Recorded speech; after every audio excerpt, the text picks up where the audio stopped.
Let's talk about DJ, Dustin Johnson. How do you feel about him in this one?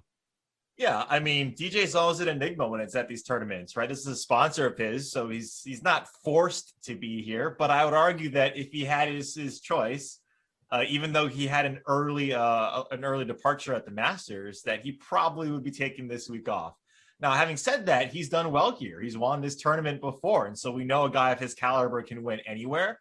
It would be silly to project the number one golfer in the world outside of a top 10, top 15, because we know that's his upside.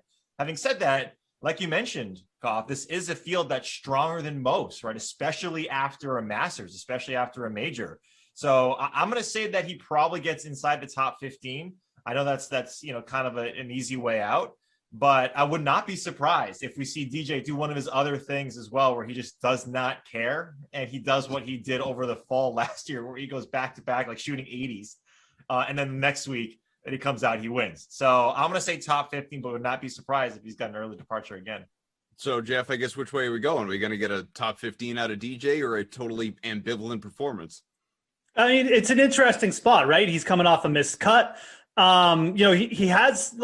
did go off in the Sunday final group here like a couple of years ago. He absolutely blew up after doing so. So, he didn't get it done. But, I mean, he's had a little bit of success around here, T17 last year. He's had 2 top 20s at this event. So it's not the greatest setup for him, but at the same time, like he's proven he can just, sort of bunt himself around this venue and get hot with his irons a little bit.